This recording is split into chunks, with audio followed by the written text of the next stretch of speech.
Hello students, I hope you are doing well and today we are going to discuss some very important questions from geography and we will discuss chapters of learning. We need to learn things, okay?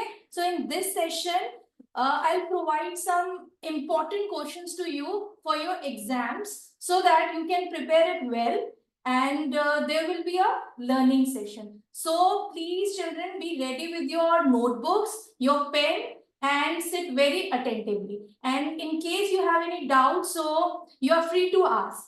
Okay, so let's just begin the class. Let's just start the class.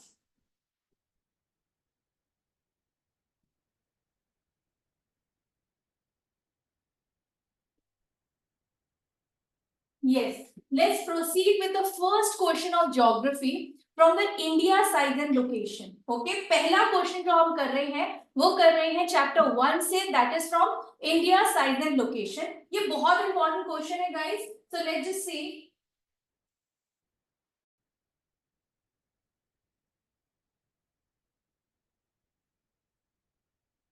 अब बताइए ये क्या है. ठीक है, I hope आप लोगों को समझ में आ रहा होगा. ये जो नाम आपको दिख रहे हैं ये स्टेट्स के नाम है, बट ये इसी सीक्वेंस में क्यों है?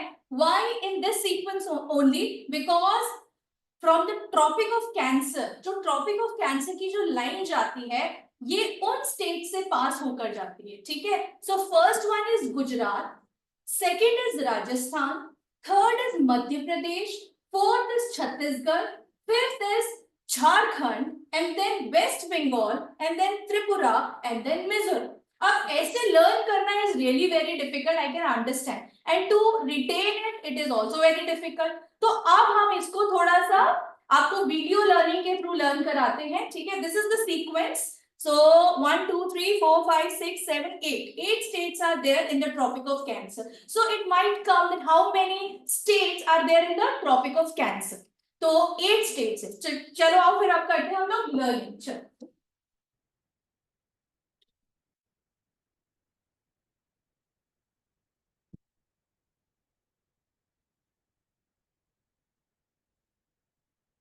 अब इस वीडियो को चिल्ड्रन बहुत ही आराम से देखना. यहाँ पे जो कैंसर है ये किसको डिनोट कर रहा है? That is tropic of cancer. Okay, इस वीडियो को आपको बहुत ध्यान से देखना. इसके बाद हम आपसे सीक्वेंस में पूछते जाएंगे and then you will definitely learn. चलो, द फर्स्ट थिंग, ये कैंसर आ गया, ये क्रैब आ गया. So this is the symbol of tropic of cancer. Okay, ये ट्रॉपिकल रीजन है. यहाँ पे ये जो क्रैब है ये घूम रहा है and it denotes what? Tropic of cancer. अब ये क्या आ गया? एक रैट और एक रैट और एक carrot. Okay, rat and carrot. अब इससे हमें क्या याद आएगा? अब ये क्या है, आपको इसको ध्यान से देखना है इस कार्टून को, और इसको हमें किस तरीके से याद करना है. एक है रैट, ठीक है, रैट से कुछ याद आ रहा है, और एक है गाजर. ओके, गाजर और रैट. गाजर यानी कि गुज, गुज से हम इसको डिनोट करेंगे, एंड रैट गुजरात. ओके, तो जब भी ये पिक्चर आएगी तो हमें क्या याद करना है? ट्रॉपिक ऑफ कैंसर में हमने क्या वीडियो देखी? हमने देखा एक क्रैब आता है. ओके, और उसके बाद एक रैट आया. क्या खा रहा है? देखो बेटा, गाजर खा रहा है. So what is the name of the state? That is Gujarat. Okay, तो I hope it's clear. Let's just proceed. आगे देखो, अब ये है इंडिया का मैप. ओके, और यहाँ पे क्या है? मध्य प्रदेश. अब मध्य प्रदेश को हम कैसे याद करेंगे? Let's see. एक राजा आता है और मध्य में अपनी चेयर लगा लेता है. तो राजा आया और मध्य में अपनी चेयर लगा के बैठ गया. ठीक है, और राजा क्या ले आया अपने साथ? देखिए, अपने साथ घर ले आया. अब वो कितने घर ले आया? देखिए, 1, 2, 3, 4, 5, 6, 7, 8 करते करते 36 घर वो ले आया. तो 36 घर से क्या याद आएगा? छत्तीसगढ़. ओके, छत्तीसगढ़, छत्तीसगढ़. और ये जो घर है इनके साइड्स में देखो क्या लगी है? झाड़ियां. ठीक है, क्या लगी है? झाड़ियां. And that is what? Jharkhand. सो पहला वर्ड हमने कैसे याद किया? पहला आया, कौन आया था? एक एक रैट आया और वो क्या खा रहा था, वो खा रहा था गाजर, तो गुजरात हो गया। फिर दूसरे स्लाइड में आपने देखा राजा अपनी चेयर लेकर आता है और वो मध्य में, इंडिया के एकदम मध्य में अपनी चेयर लगा लेता है। तो what is this, this is Madhya Pradesh. And राजा से क्या चीज याद आनी चाहिए आपको, राजस्थान। तो ऐसे आपको 2-3 स्टेट्स याद हो गए, गुजरात, मध्य प्रदेश, राजस्थान।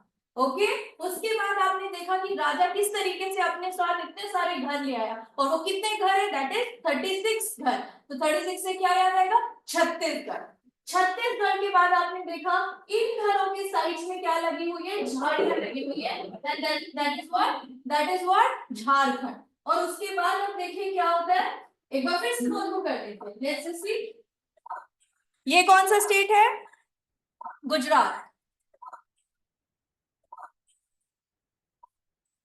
अब यहाँ पे आ जाते हैं हमारे राजा। तो राजा गाजर को ले गए, ठीक है, राजा आके गाजर को ले गए, राजा से क्या याद आएगा, राजस्थान। तो राजा डिनोट्स राजस्थान। एंड देन राजा चेयर लेकर आ जाते हैं और अपनी चेयर जो है वो मध्य में लगा देते हैं। तो मध्य means central part, okay, so this is Madhya Pradesh.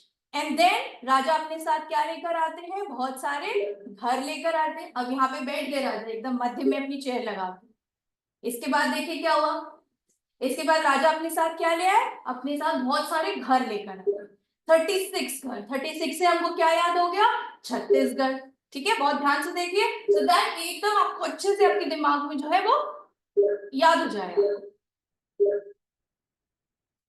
Okay and then इसके साथ में क्या आ जाती है, झाड़ियां। सो झाड़ियों से क्या याद होता है बेटा, झारखंड। नाउ एक शेर आ जाता है, royal Bengal tiger. Royal Bengal tiger कहाँ मिलता है, रॉयल बंगाल टाइगर मिलता है वेस्ट बंगाल में। सो क्या देखा आपने, Gujarat, Rajasthan, Madhya Pradesh, and then Chhattisgarh, then Jharkhand, and then West Bengal. So it will become very easy to learn if these pictures are if you are focused and अगर आपने बहुत ध्यान से देखा पिक्चर्स को तो अब आपको ये बहुत इजीली याद हो जाएगा। ठीक है, चलो तो अब आगे चलते हैं। अब ये आपको क्या दिख रहा है, एक ट्री दिख रहा है, ठीक है, एक ट्री दिख रहा है। अब ट्री पे कौन आ गया देखो,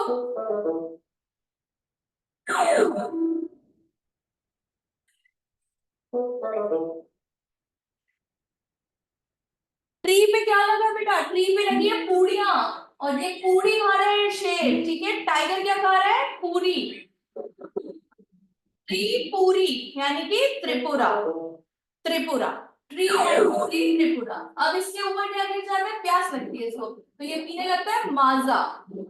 अब माजा पी रहा होता है, और ये कौन आ गए, राम आके इससे माजा ले लेते हैं। ठीक है, तो ये हो गए मिजोरम, राम आके माजा ले जाते हैं, and that is what, Mizoram. So ये था आपका पूरा slide, and this is how you have to learn.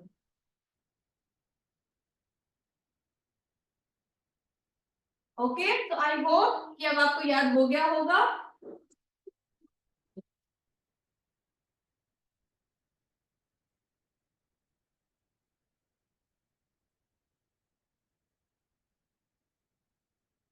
Okay, तो अब आपको याद हो गया होगा, अब आपको कोई प्रॉब्लम नहीं होगी बेटा। तो जल्दी से देख लेते हैं एक बार।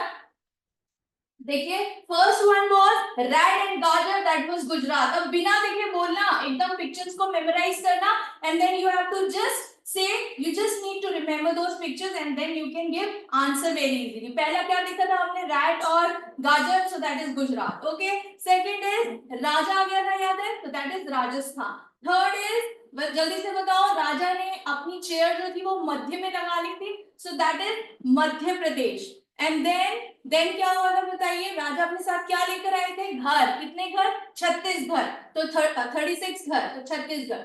और उसके बाद क्या हुआ चिल्ड्रन, उसके बाद उसके साइड में क्या आ गया, उसके साइड में झाड़ियां आ गई, तो झाड़ियों से हमको क्या याद हो जाएगा, झारखंड। और उसके बाद एकदम से जंप करके कौन आया था, रॉयल बंगाल टाइगर, तो उससे हमें क्या याद हो गया, वेस्ट बंगाल। उसके बाद मैंने आपको दिखाया था कि ट्री पे क्या लगती है, पूड़ियां। तो टाइगर को भूख लगती है और टाइगर जो है वो ट्री से पूड़ियां खा रहा होता है, तो त्रिपुरा। ओके, त्रिपुरा। उसके बाद वो क्या पी रहा होता है, उसके बाद वो पी रहा होता है मजा, और एकदम से कौन आ जाते हैं, Ram.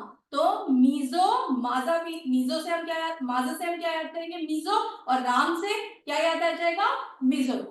Okay, so these are the 8 states you need to learn. So this is how we can learn the Tropic of Cancer in a very easy manner. And आप इसको कभी भी randomly recall कर सकते हैं, ठीक है. So these are the only 8 states from which Tropic of Cancer is passed, and this is it. Okay, I hope you learned it. और बहुत मजा आया होगा इसको लर्न करने में, बिल्कुल बोरिंग नहीं लगा होगा होपफुली. ठीक है, तो ये आपकी 8 states आपको याद करने हैं. Gujarat, Rajasthan, Madhya Pradesh, Chhattisgarh, Jharkhand, West Bengal, Tripura and then Mizoram. Okay, this is it guys. चलिए अब हम लोग आगे बढ़ते हैं, क्योंकि मुझे आप लोगों को कुछ इंपॉर्टेंट क्वेश्चंस भी बताने हैं. देखिए गाइस, ये आपका लास्ट ईयर का पेपर है, ठीक है. इसमें कुछ क्वेश्चंस हमने देखे हैं और उसके बिहाफ पे हमने इस साल कुछ इंपॉर्टेंट क्वेश्चंस आप लोगों के लिए प्रिपेयर करे. अगर ये आप अगर आपके ग्रुप्स में आ चुका होगा ये पीडीएफ, तो आपको इसको भी अच्छे से रिवाइज करना है, इसको लर्न करना है. एंड वन मोर थिंग, मैंने आप लोगों को ग्रुप पे भेजा था सिविक्स और इको का इंपॉर्टेंट क्वेश्चन, जो प्रेडिक्टेड क्वेश्चंस थे, जो इंपॉर्टेंट क्वेश्चंस थे, most important. For that purpose those answers I send it as soon after this class. Okay, अभी आप लोगों को क्या करना है, इन क्वेश्चंस को बहुत ध्यान से देखना है और इनके बिहाफ पे जो हमने प्रेडिक्टेड क्वेश्चंस है उनकी भी हमको थोड़ी सी लर्निंग करनी है, ठीक है. चलो तो देखते हैं फटाफट से. Who is the author of the 2 treaties of the government. ये बहुत इंपॉर्टेंट क्वेश्चन था, पर ये पिछले साल आ चुका है, तो अब इसके आने की जो प्रेडिक्शंस है वो थोड़ी सी कम हो गई है. तो इसीलिए मैं अब आपको गेस्ट पेपर पे लेके चलती हूँ और गेस्ट पेपर में हम लोग थोड़े से क्वेश्चन देख लेते हैं. So this is the very important question, children. Which of the following river is known as the Dakshin Ganga? So Dakshin Ganga कौन सी river को बोला जाता है? The answer is Godavari. Okay, you need to learn it. Godavari is known as the Dakshin Ganga. इसके बाद the Indian Constitution was adopted on. ये भी बहुत important question है कि Indian Constitution, कॉन्स्टिट्यूशनल डिजाइन से ये क्वेश्चन है और इसमें पूछा गया है कि कॉन्स्टिट्यूशन को कब अडॉप्ट किया गया था, when it was adopted. So it was adopted on 26 November 1949. 26 November 1949.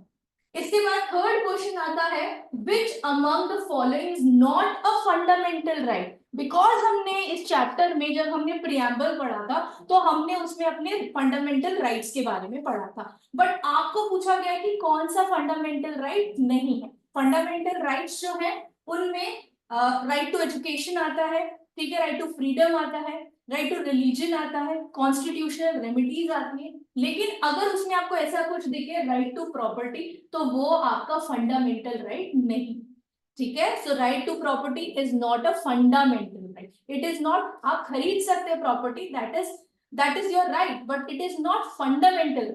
Okay, so this is very important question for 1 mark.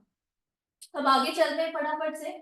What was the main objective of the French Revolution? क्योंकि आपके पास हमने वो questionnaire भेजा था जिसमें एनसीईआरटी का extract आपको दिया गया है, and from the every paragraph you have answers, you have questions. From that we have taken this question, that what was the main objective of the French Revolution? So main objective क्या था French revolution का, कि वहां से monarchy को remove किया जा सके. ओके, तो क्यों हुआ फ्रांस में इतना बड़ा revolt? To remove the monarchy. So overthrowing the monarchy and establishing democracy. Democracy means rule by the people, rule from the people, rule of the people. Okay, so वहां पे क्या एस्टैब्लिश करना था? डेमोक्रेसी. और किसको हटाना था? मोनार्की को. So that was the prime objective from the French of the French revolution. Okay guys, चलो अभी देखो ये बहुत इंपॉर्टेंट क्वेश्चन अभी आप लोगों ने किया. The tropic of cancer passes through how many Indian states. तो कितने इंडियन स्टेट से होके ट्रॉपिक ऑफ कैंसर जो होता है वो पास होता है. अब आई होप आपको ये सारा सीक्वेंस में याद होगा. गुजरात, मध्य प्रदेश, उसके बाद गुजरात, राजस्थान, मध्य प्रदेश, उसके बाद क्या था? कोई आंसर कर सकता है? कोई आंसर कर सकता है? राजस्थान के बाद क्या था? हमने क्या कराया था? Anyone? Chhattisgarh. Chhattisgarh, very good. After that West Bengal. तो घर के पीछे Jharkhand. Very good. After that West Bengal. West Bengal, because tiger jumped into that Royal Bengal tiger. Then we had trees with puris, that was Tripura, and then The tiger was drinking maaza, and Ram comes and takes the maaza. That is Mizoram. That is Mizoram. Okay, so this is how you can randomly recall it. अब आपको पूरी कहानी नहीं बतानी है exam में, ठीक है, आपको सिर्फ लर्न करना है, ठीक है, चलो वेरी गुड। इसके बाद आगे मूव करते हैं। The term apartheid is associated in which country? The term apartheid is obviously associated with South Africa. ये हमने कौन से चैप्टर में पढ़ा था? ये हमने फिर से कॉन्स्टिट्यूशनल डिजाइन में पढ़ा था, जिसमें हमने देखा था कि साउथ अफ्रीका में racial movement, racial anti racial movement हो रहा था, बिकॉज वहां पे जो यूरोपियंस थे वो ब्लैक्स को उनके साथ रेसिज्म करते थे on the basis of their skin colour, they used to be discriminated, and for that against that they were revolting. So वहां पे इसी मूवमेंट को क्या बोला? Anti apartheid movement. और जो ये रेसिज्म होता था guys, that is known as apartheid. Okay, so it is associated with South Africa. Okay, चलिए इसके बाद आगे क्वेश्चन आता है, which of the, okay let's just, ये आपका विलेज पालमपुर में से है, बट आई गेस अब पालमपुर आप लोगों के सिलेबस में नहीं है, तो it's okay, just leave it. And next question we can see, who among the following was the first president of independent India? Guys, we have learned the chapter, which chapter?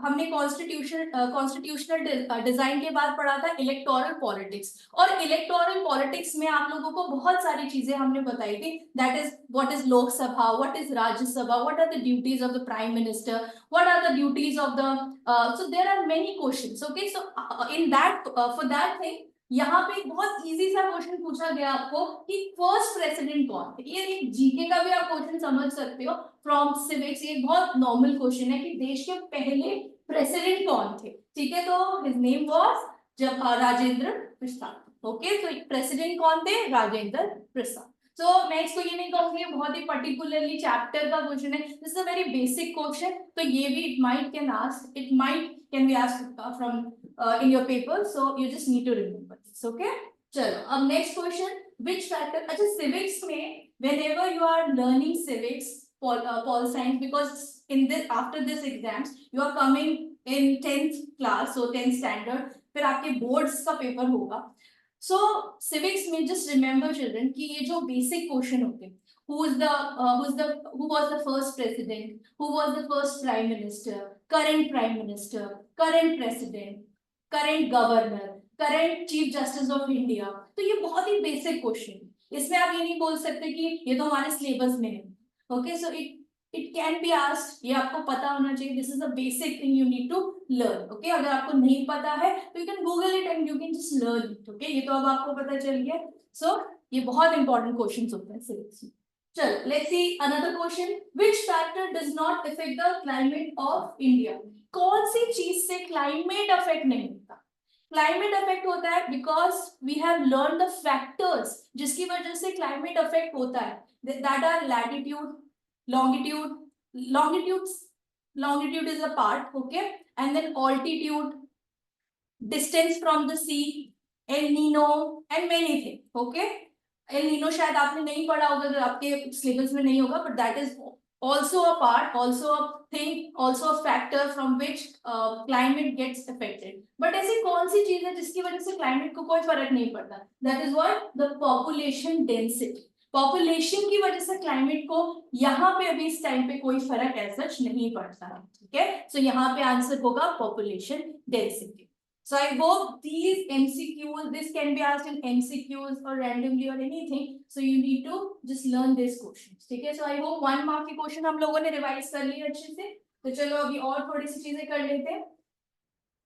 Which of the following countries is a permanent member of United Nations Security Council? United nation security council के जो permanent member हैं कौन सी country है? सो that is France. America, बहुत बच्चे America लिख देते, ठीक है, बिकॉज दे थिंक कि यूनाइटेड नेशंस का पार्ट आ रहा है तो इसमें अमेरिका होगा, बट ये गलत आंसर है। तो जो परमानेंट मेंबर है सिक्योरिटी फोर्स के, यूएन के, वो कौन सी कंट्री परमानेंट मेंबर मानी जाती है? France. Okay, so very important question.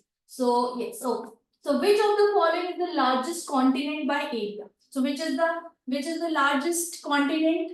बताइए, that is Asia. by area की बात हो रही है, continent by area, that is Asia. So ये भी बहुत इंपॉर्टेंट क्वेश्चन है, ये फर्स्ट चैप्टर में से पूछा गया है, ठीक है। Who is known as the father of the Indian Constitution? Who is known as the father of Indian Constitution? Doctor Bhimrao Ambedkar. ये हमने कब पढ़ा था? जब हमने कॉन्स्टिट्यूशनल डिजाइन पढ़ा था, जब हमने देखा कि कॉन्स्टिट्यूशन की नीड क्या है, कॉन्स्टिट्यूशन बना कैसे, what was the process of the constitution. So ये जब making of constitution drafting committee के बारे में जब हमने डिस्कस किया था, तो in that thing we discussed about Dr. B.R. Ambedkar. He was known as father of Indian Constitution because he was the chairman of the drafting committee, and that is the answer. Okay, चलिए अब फटाफट आगे चलते हैं। What is the primary function of the legislative branch of government?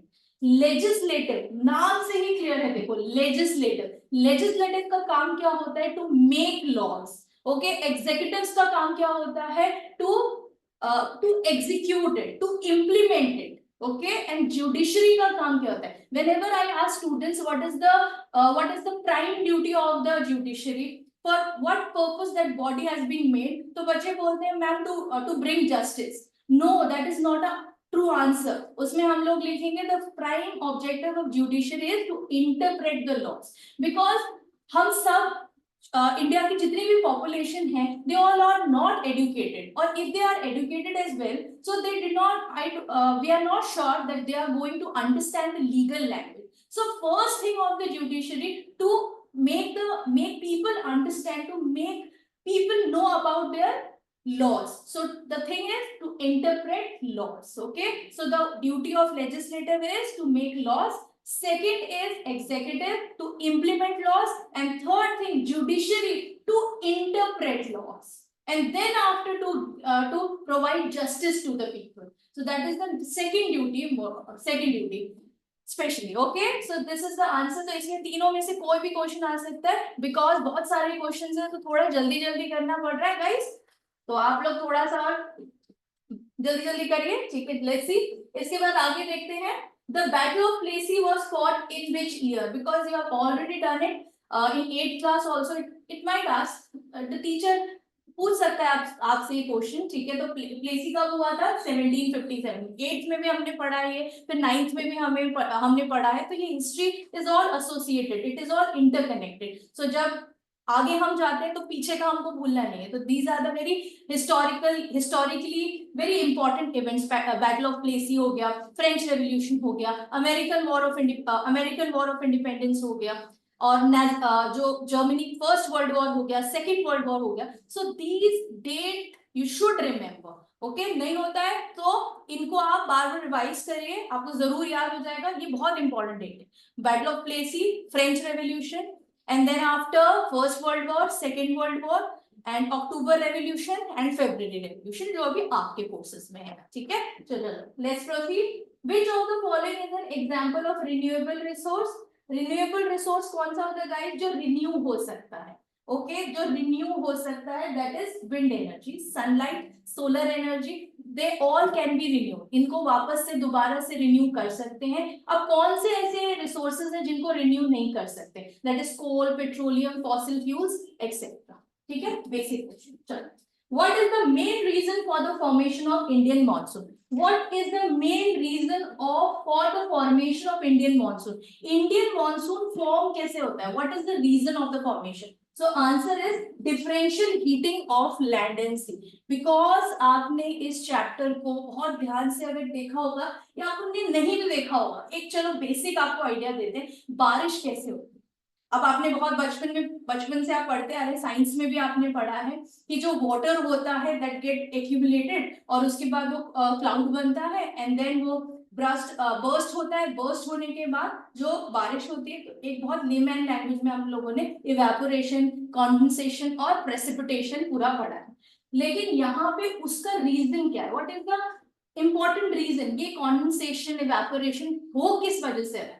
Because of the differential heating of the land and sea. Because land में हमारे पास क्या है? विंड है, ठीक है, एंड सनलाइट है, और वहां पे सी में हमारे पास क्या है? वाटर है. तो इस वजह से जो यहाँ पे differential system of temperature, latitude altitude distances create होते हैं, उसकी वजह से इंडियन मॉनसून पूरी तरीके से फॉर्म होता है. सो इंडियन मॉनसून का फॉर्मेशन कैसे होता है, that is the answer, differential heating on sea and line. ठीक है, चल बस इतना ही है. इसके बाद next, which social reformer is associated with the abolition of sati. Sati प्रथा जो था, द प्रथा जब एक वुमेन जो है वो विडो हो जाती है एंड उसके हस्बैंड की डेथ हो जाती है, तो वुमेन को भी क्या करना पड़ता था, अपने हस्बैंड के साथ अपने हस्बैंड की जो चिता होती है उस पर जान देनी होती है. This is a very discriminating thing for the women. ठीक है, तो इस प्रथा को किसने खत्म कराया, that is the person's name is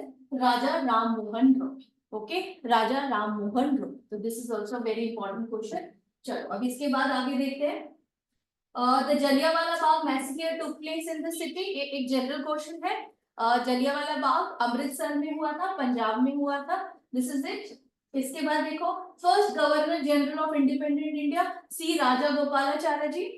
ठीक है, ये वाला अगर नहीं भी करोगे तो चलेगा, लेकिन मैंने बोला कि सिविक्स में हमेशा जो जो बहुत ही इंपॉर्टेंट क्वेश्चन होते हैं, बेसिक क्वेश्चन होते हैं, हम कभी कभी ढूंढते हैं कि सिलेबस में है कि नहीं है, बट हम लोगों को ये पता होना चाहिए that we have already started in the previous classes and these are the very general questions. So first governor, because first thing which happened, ठीक है, तो वो बहुत important aspect होती है. So that is why ये हमेशा याद रखना, governor, president, prime minister. So this you should know it. ठीक है, chief justice of India and then current, ये बहुत है. चलो अब आगे मूव करते हैं. What is the main occupation of the people living in Ganga Brahmaputra basin. Guys, जो भी ऐसा क्वेश्चन आए ना कि बेसिन के आसपास लोगों का मेन ऑक्यूपेशन क्या होता है, वो simple agriculture. Because the availability of fertile soil, because there is the availability of nutritious soil, यानी कि fertile soil, and there is the availability of water. ठीक है, ample quantity of water. So that is why people are more into the agricultural occupation. जो कहाँ पर होती है, basins के आसपास होती है. ठीक है, so nearby basins. So this is agriculture is the basic occupation of the people. Okay, so there were some certain questions, they were very important. अब हम लोग चलते हैं सेक्शन बी पे, जो कि आप लोगों के क्वेश्चंस है आपके सीधा चैप्टर में से. चलो फटाफट से देखते हैं इसको. Monsoon refers to the seasonal reversal of wind direction. क्योंकि क्लाइमेट में बेटा जो भी इंपॉर्टेंट क्वेश्चन होते हैं, उनमें जितने भी इंपॉर्टेंट क्वेश्चन है उनमें बहुत इंपॉर्टेंट, जो मोस्ट इंपॉर्टेंट होता है वो मॉनसून. ठीक है, बहुत इंपॉर्टेंट क्वेश्चन है monsoon.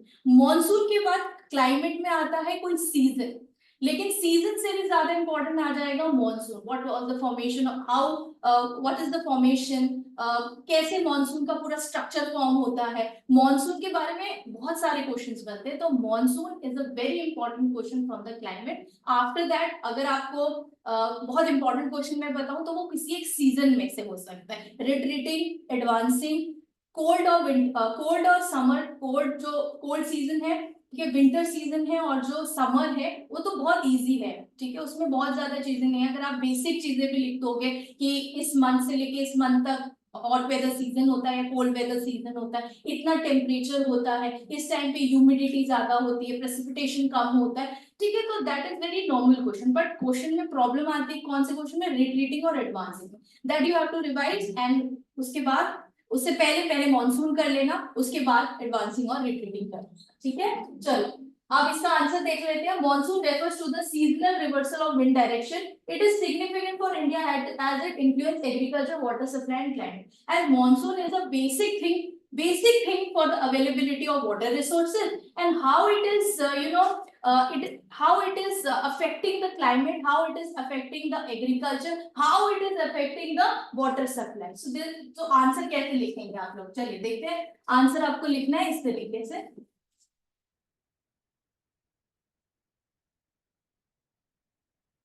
Give me a second.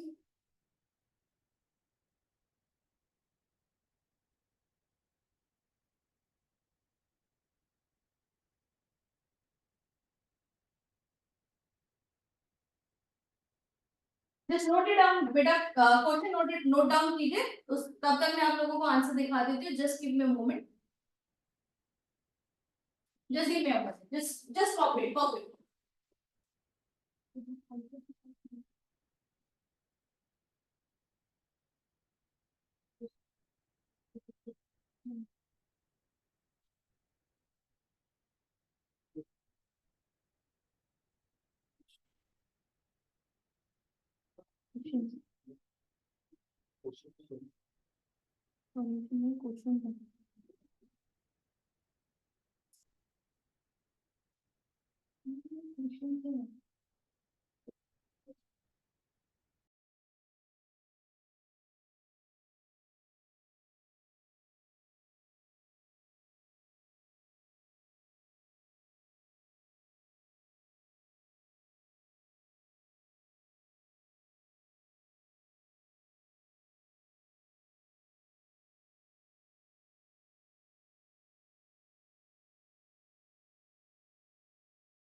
Okay, guys, let's. So guys, let's discuss the question. अभी यहाँ पे आंसर हम लोग आपको दिखा देंगे. Otherwise, I'll just send you the answers in the group only. तो यहाँ पे guys, तब तक हम लोग क्वेश्चंस को डिस्कस कर लेते हैं because I have prepared answers and points and bullet points. तो आप लोगों के लिए बहुत इजी हो जाएगा कि आप लोग वहां से सीधा बुलेट पॉइंट्स को रिवाइज कर सकते हो because जितना हम लोग शॉर्ट रखेंगे उतना ही हम बेटर आंसर को लिख पाएंगे. That is the main purpose and that is the main thing in social studies, that you need to just go with the bullet points and then you can make answers on your own, because it is not possible to cram the whole thing, you know. So we just need to learn the bullet points. So I have just prepared it, so we'll just see this. एक बार देख लेते हैं. Just wait.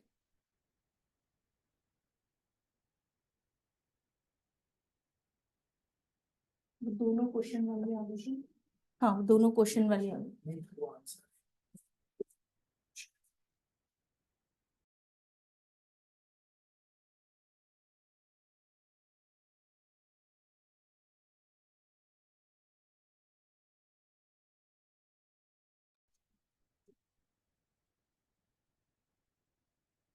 Yes guys.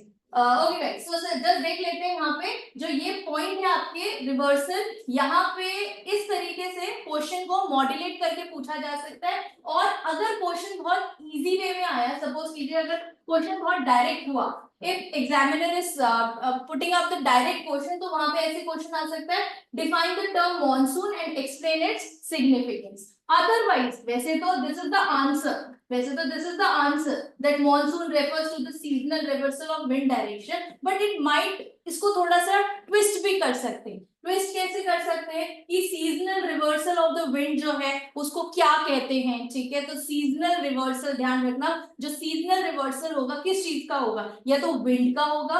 Land पे मैंने क्या बताया आपको, wind होगी, और फिर सी यानी कि सी वाटर. हम दो चीजों को देखते हैं क्लाइमेट में. जब भी हमें देखना होता है कि क्लाइमेट या फिर मॉनसून किस तरीके से प्रोसेस में आता है, what is the process of the monsoon. So two things are there, directional heat और डायरेक्शनल हीट कह सकते हैं, two factors in a very layman language, land and sea. तो आप इसको आंसर में भी लिख सकते हैं. And it is significant for India as it influence agriculture, water supply and climate. अब क्वेश्चन कैसे रोटेट हो सकता है, ऐसे हो सकता है that monsoon, how it can affect the climate, how it can affect the water supply and how it can affect the agriculture. फिर उसके लिए हमको points देने पड़ेंगे that India is a country in which maximum people or maximum percentage of the people are dependent on the agriculture, and for that purpose monsoon plays a very significant role. ठीक है। उसके बाद water supply, because monsoon is a basic thing, basic factor for the availability of water. इस तरीके से आप answer को लिख सकते हैं। And for climate it is a very it is a indispensable part of the climate, because monsoon itself plays a very important and a crucial role for all those purposes. Okay, so आप इस तरीके से इस answer को modulate कर सकते हैं। ठीक है, ये आंसर है, इसको आप आंसर में लिख सकते हैं। नहीं तो आंसर में से भी कभी कभी क्वेश्चन बन सकता है, फिर आपको उसके लिए कुछ पॉइंट्स को लिखना होगा। बट डोंट वरी, अगर आपको ये चीजें पता है तो डेफिनेटली लिखना। ठीक है, these are the let's just see the next question then.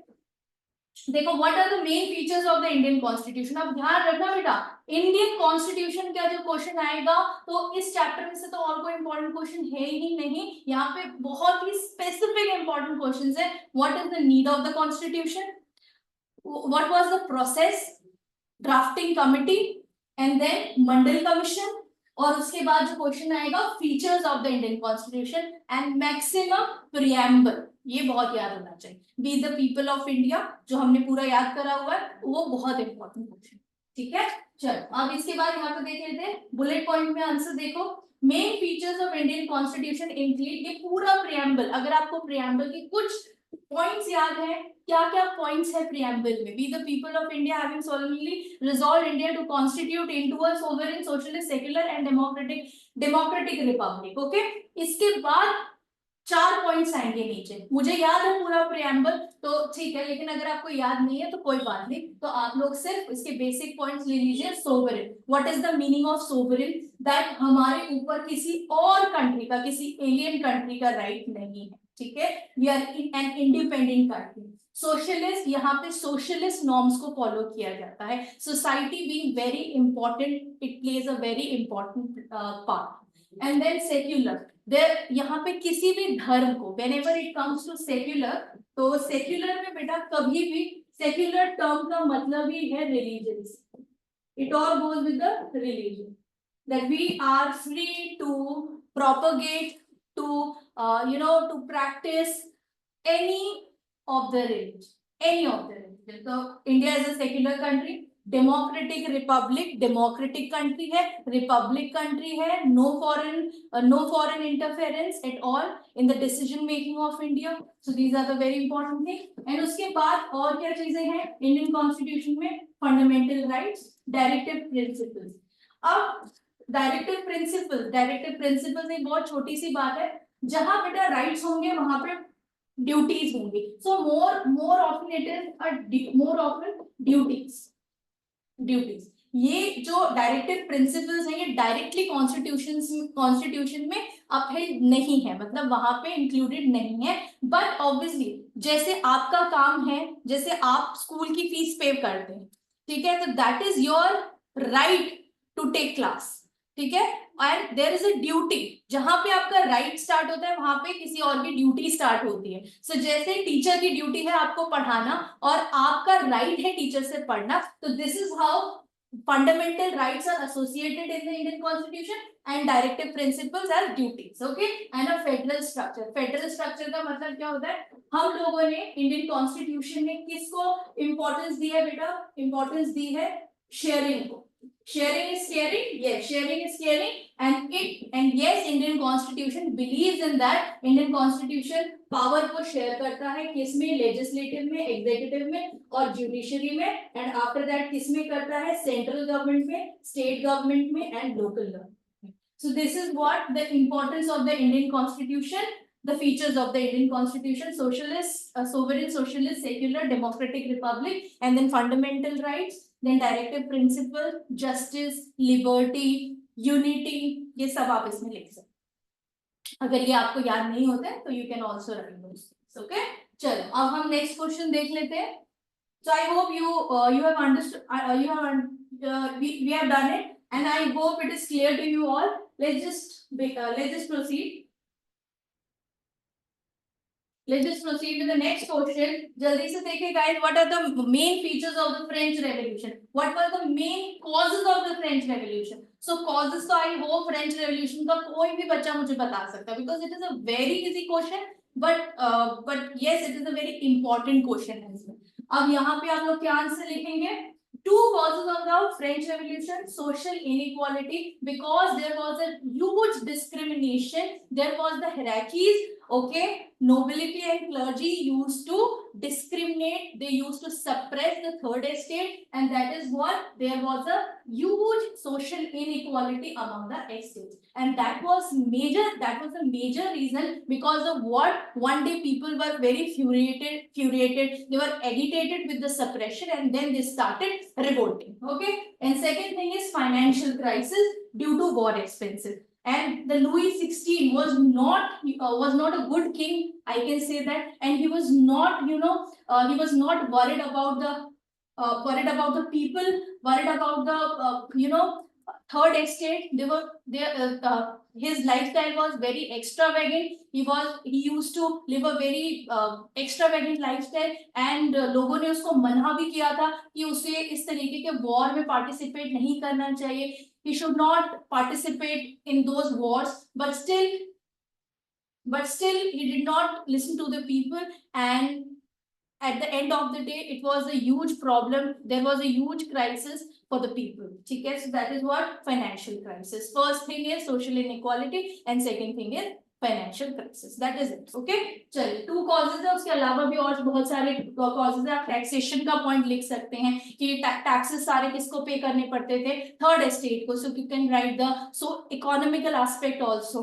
ठीक है, टैक्सेस का पॉइंट हम लोग इसमें ऐड ऑन कर सकते हैं. So there is no issue. इसके बाद देखो, why is India called a union of states. India को यूनियन ऑफ स्टेट्स क्यों कहा जाता है? आपने देखा है ना, इंडिया में बहुत सारे स्टेट्स है, Punjab, Rajasthan, Madhya Pradesh, Gujarat, etcetera etcetera. So how, why we used to say there is a union of states. तो जल्दी से देखिए क्यों कहते हैं union of states. India is called a union of states because it is a federation where states do not have right to seek from the union. Okay guys, let's just, I want you to give the very clear answer. India union of states इसलिए है क्योंकि states के पास अपनी powers हैं. ठीक है, yes, state has its own powers, but in case of any confusion, in case of any dispute, in case of any issue arise, तो वहां पे किसका decision making will work? The decision making of central government. So central government is little bit more powerful. This answer you will understand in your next session also, in 10th class also, but in a very layman language, क्योंकि मैंने 9th में students को कुछ इसका idea दिया है, because it is connected to the 10th class and you should know because this is the base class. So we have three things: central government, state government and local government. And central government is most powerful, I can say that. They both, state government and local government, have their own powers, but central government has shared their powers to the state government and the local government. So that is why in case of disputes or in case of anything, so central government will their decision will taken into a consideration. Okay, so that is why union of state, because it is a federation where states do not have right to seat from the union. तो वो union से अलग नहीं आ सकते, वो central part से अलग नहीं आ सकते. अब वो ऐसा नहीं कह सकते जैसे आंध्र प्रदेश जो था वो तेलंगाना और आंध्र प्रदेश दो स्टेट्स बन गए, but still they are the part of the country and they have to listen to the central government. So this is the answer. Okay, so I hope you have understood it. चलो, let's proceed there. अब यहाँ पे आता है, फटाफट से चलते हैं थर्ड सेक्शन पे. यहाँ पे 3 मार्क्स के क्वेश्चन है. Each question carries 3 marks. Come on guys, buck up, hurry up. Let's just see the main question. Explain the role of pressure and wind system in influencing India's climate. I told you wind, pressure, temperature, monsoon, and retreating and advancing monsoons are the most important questions from this chapter. So let's just see. बहुत छोटे में आपको, बहुत short में आपको बताया है.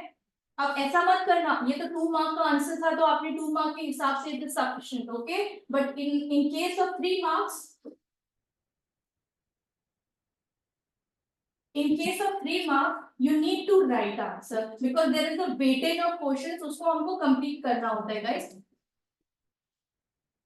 Yes, so let's just see what was the question.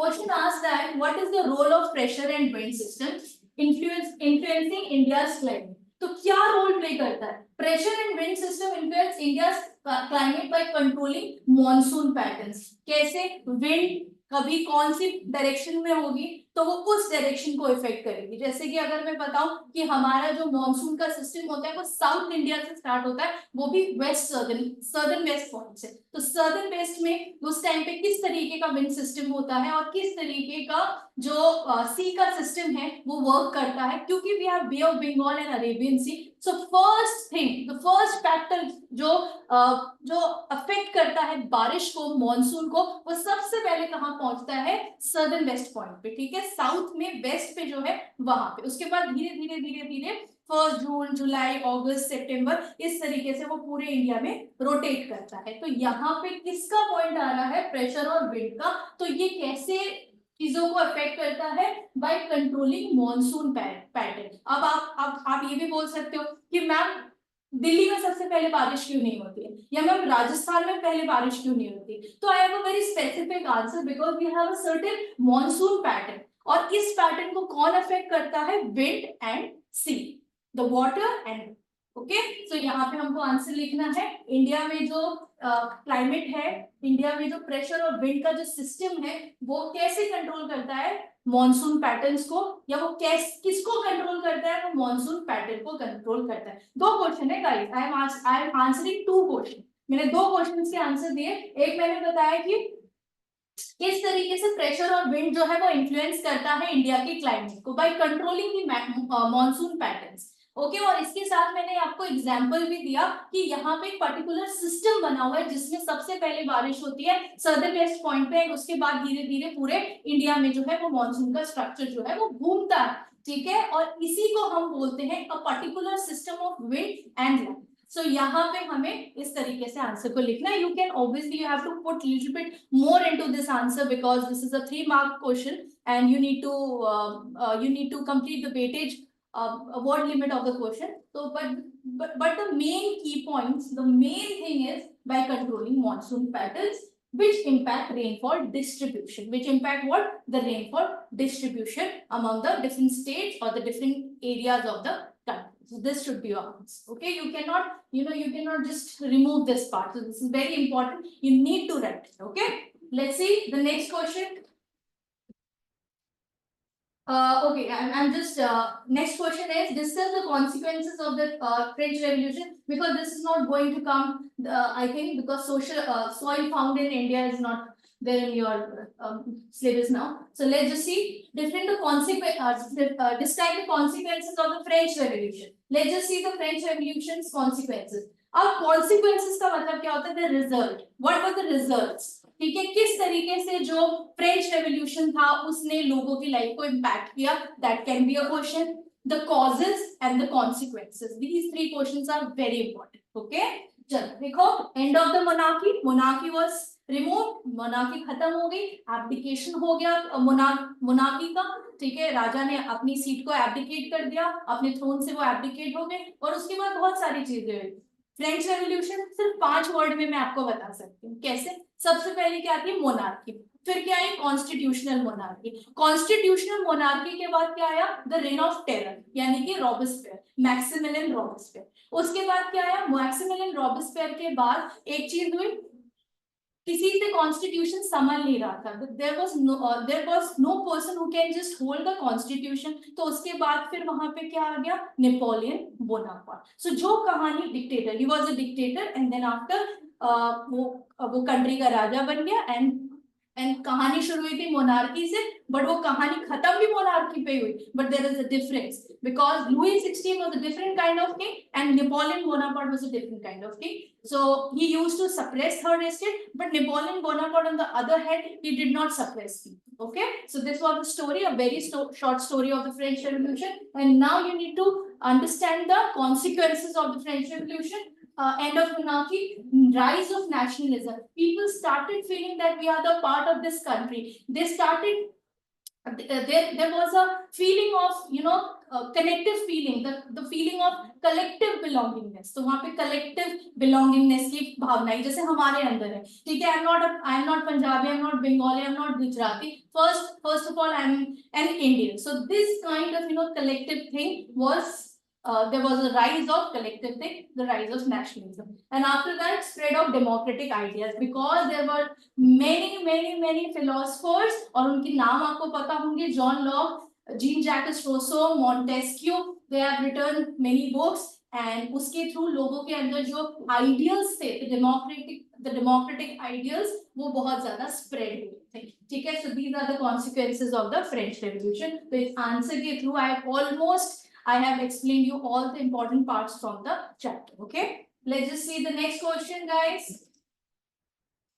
How is democracy different from dictatorship? Because you are the student of class 9 and you have also studied in your 7th, 8th. What is the concept of democracy? Concept of democracy says that people have all the rights. Okay, who is the most powerful in the democratic country? The people, not the president, not the prime minister, not the governor, or not the anyone. Not anyone. Okay, who is the most powerful? The people of the country. So that is why democracy gives all the rights to the people, and on the other part, dictatorship is associated with the army rule. So there is a huge role of army soldiers, and the head of the army is known as dictator. And how it is different? तो इस answer को हमको कहाँ से coat करना है guys? First chapter में से. What is democracy and what is democracy? First chapter of your civics. So वहाँ से आपको इसका example भी you can put कि ये dictatorship कौन से countries में थी. जैसे आपको बहुत अच्छे से पता है Hitler was a great dictator. ठीक है, उसका part आप लिख सकते हो example में. Germany का example आप लिख सकते हो. Democracy में you can write the example of India. So there is no issue. I hope there is no issue in this question, but still let me just show you the answer. Democracy allows people to elect leaders because people are the most powerful. Why they are most powerful? Because they elect leaders. Because as जनता ही अपने जो leader को है वो choose करती है. As जैसे आप ही अपने टीचर को चूज करते हो, just like that. Okay, so you have the right to choose your teacher. Exactly that way in democracy people have the right to elect their leaders, and this is the huge power. Voting rights is, I can say, voting rights सबसे बड़ी power है. Okay, चलो इसके बाद while dictatorship concentrate powers in one ruler. Okay, वो dictatorship में power एक इंसान के हाथ में होती है, जैसे किसके हाथ में थी? नाजी के हाथ में. किसके हाथ में? एडोल्फ हिटलर के हाथ में. ठीक है, and limiting freedom, it limits the freedom of the people. So this is the answer. And next question, let's see. Describe any three major landforms of India. Physical features of India, बहुत important chapter. ठीक है, इसमें से कुछ भी नहीं, इसमें से एक कोई बहुत important question को क्या आ सकता है? Explain about the coastal regions of the India.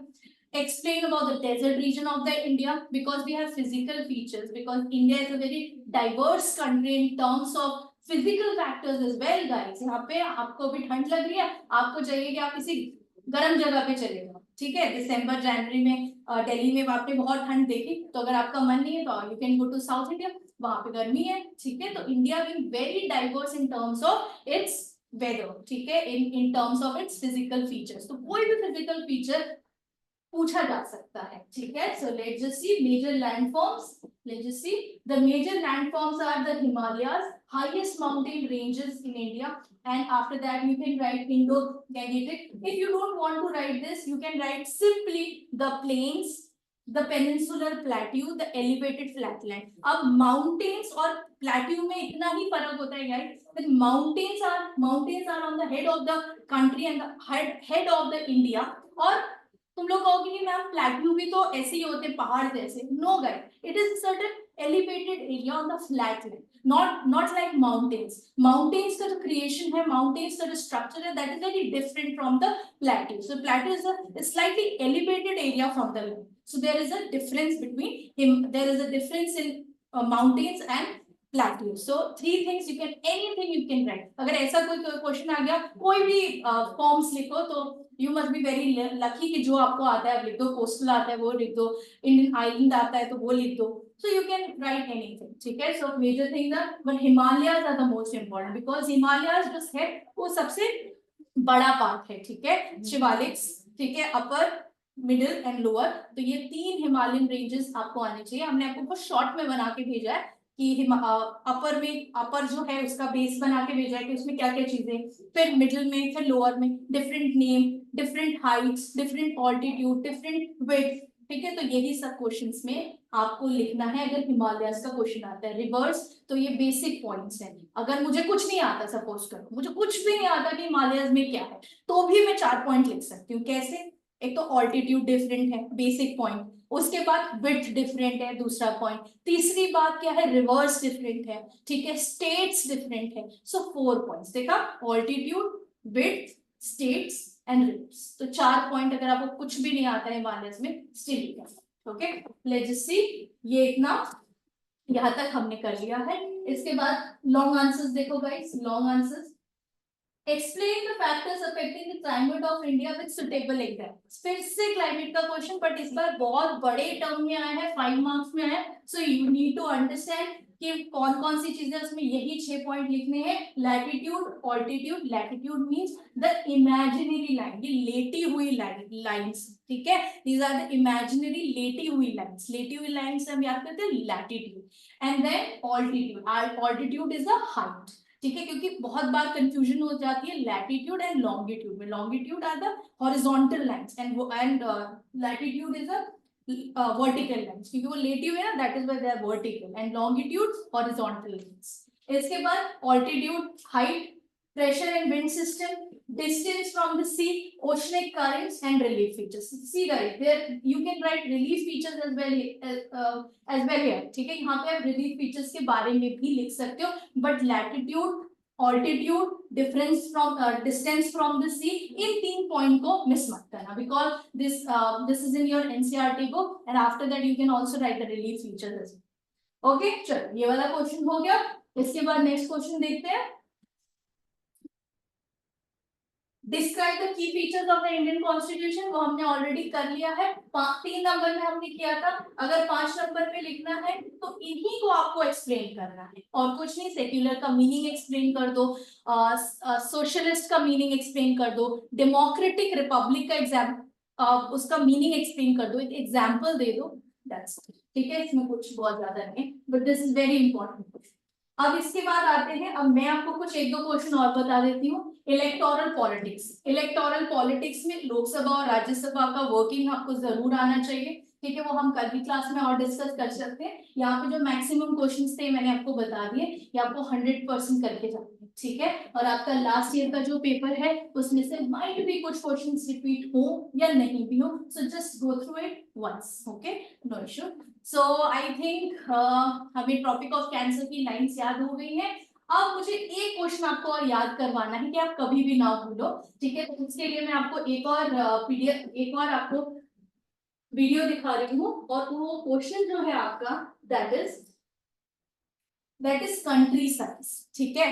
अब हमको ये पता है कि India is the 7th largest country, but first कौन सा है, सेकंड कौन सा है, थर्ड कौन सा है, फोर्थ कौन सा है, फिफ्थ कौन सा है, सिक्स कौन सा है, अब हमेशा भूल जाते हैं। अगर मैं रैंडमली पूछ लूं तो शायद आपको सिर्फ 7th ही याद होगा या फर्स्ट याद होगा मैथ्स, ठीक है। तो अब हमें नहीं भूलना है, ठीक है, we are not suppose to forget these things, because these are the basic things you should know. Okay, so let's just see the PPT and this okay. क्या आया, रस्सी, और आया क्या। so, सबसे पहले आपको क्या दिखा, रस्सी। So first largest country is Russia. Okay, ध्यान से देखो गाइस, ठीक है, बिकॉज इट्स वेरी इंपॉर्टेंट। आपको देख, जब आप किसी चीज को विजुअलाइज करते हो तो ऑब्वियसली फिर वो छप जाती है ना। सो चलो देखो, रस्सी, सो रस्सी means Russia. Second thing is can, what is can, Canada. तो कैन, रस्सी से, रस्सी ने किसको मान दिया, कैन को, so that is रस्सी रशिया, कैन कनाडा, रस्सी कनाडा, रस्सी कैन, रस्सी कैन, रस्सी कैन, रशिया कैन। ओके, चलो आगे मूव करते हैं।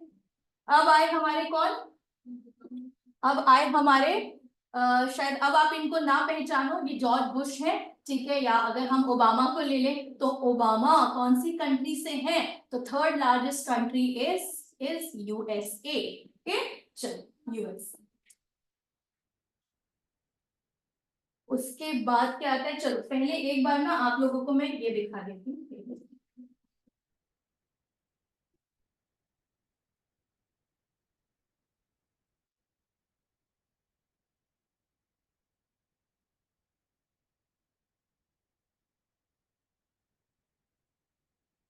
एक second guys, just wait.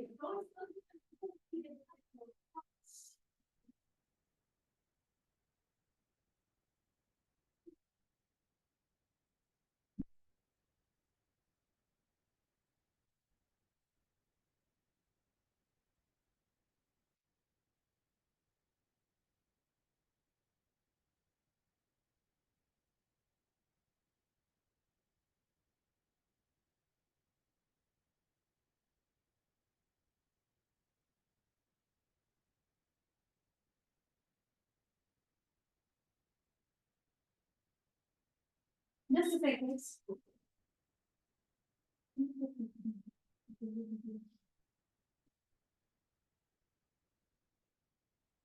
So there is some technical glitch. Let me just see this.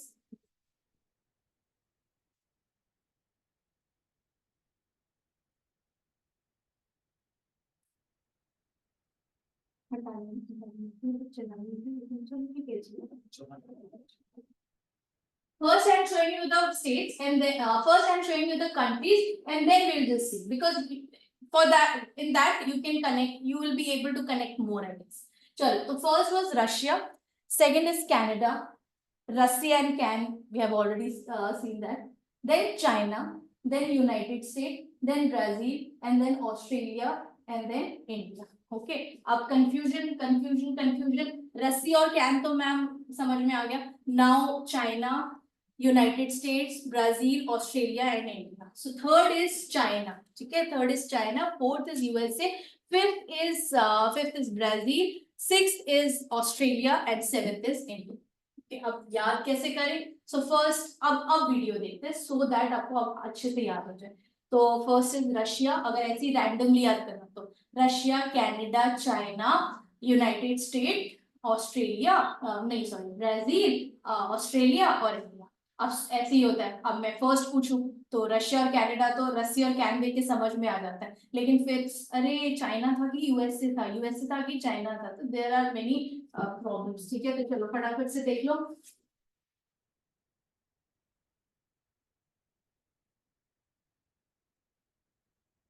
Russia and can, Russia and China. इसके बाद आगे मूव करते हैं. ठीक है, अभी इसको यूएसए का पार्ट है. USA is not the third thing. ये क्या आता है? चीनी. ठीक है, चीनी से हमको क्या याद आएगा? हमारे चीनी भाई बहन. ठीक है, चीनी brothers and sisters. That is China. So third largest country is China. First is Russia, second is Canada, third is चीनी, चाइना. ओके, तो देखो कैसे चीनी आ गई. अब इस चीनी को लेके कौन जाता है? चीनी यहाँ पे आए और यहाँ पे नाचते हुए जॉर्ज बुश है, और नाचते हुए आके ये चीनी अपने साथ ले गए. तो fourth is US. Okay, United States of America. तो third is China and fourth is US. अब क्या होता है? अब फिफ्थ में क्या था? कोई बता सकता है ऐसे रैंडमली? फिफ्थ कौन सी कंट्री थी यूएसए के बाद? ब्राजील. ओके, तो यानी कि झील. ठीक है, यानी कि झील, ब्रीज और झील, ब्राजील. ठीक है, ये एकदम से आके किस में गिर गए? झील में गिर गए. तो यहाँ पे किसको हम याद करेंगे? ब्रीज और झील में गिर गए तो ब्राजील को. तो fifth is Brazil. Six, kangaroo से क्या याद आएगा? कैंगरू कौन से प्लेस का बहुत ही फेमस एनिमल है, नेशनल एनिमल है? That is Australia. ठीक है, ऑस्ट्रिच और कैंगरू, ऑस्ट्रेलिया. इसके बाद सिर्फ कैंगरू भी देखोगे तो भी लर्न दैट इज ऑस्ट्रेलिया. तो first was Russia, second is Canada. बार बार बोल रहे हैं, I am just repeating as many as times I can, so that you just remember things. Okay, first is Russia, second is Canada, third नाचते हुए क्या लेने आए थे प्लेट में? चीनी. तो third is China, fourth is USA. ठीक है, आप चाहे ओबामा को देख लो, चाहे आप जॉर्ज बुश को देख लो, तो फोर्थ इज यूएसए. फिफ्थ झील में गिर गए. ठीक है, तो ब्राजील. ठीक है, ब्रीज और झील में गिर गए तो ब्राजील. एंड देन कैंगरू आता है उनको लेने के लिए, कैंगरू पे बैठ जाते हैं. पहले झील में गिर जाते हैं, उसके बाद कैंगरू पे बैठ जाते हैं. Kangaroo, Australia. तो Australia being sixth country. And then after क्या होता है? उड़ जाते हैं. कौन सी फ्लाइट में उड़ जाते हैं? देखो, इंडिगो. तो इंडिगो से क्या याद आ जाएगा? India. Okay, so seventh largest country is India. ये आ गए, इसमें बैठ गए इंडिगो में एंड उड़. ठीक है, so that is it. I hope it was an interesting session and I hope सारा कुछ आपने revise कर लिया जो भी important questions थे, and I hope now you will never forget the topic, the states from which the line of Tropic of Cancer is being passed, and second thing is the largest country. 7 countries के बारे में हमने पढ़ा, रस्सी, can, चीनी, Obama or George Bush you can learn, and then Breeze and Shield, and then Kangaroo, and then the Indigo. Okay, so this is it for today. Thank you so much. Keep learning, keep enjoying. Thank you so much.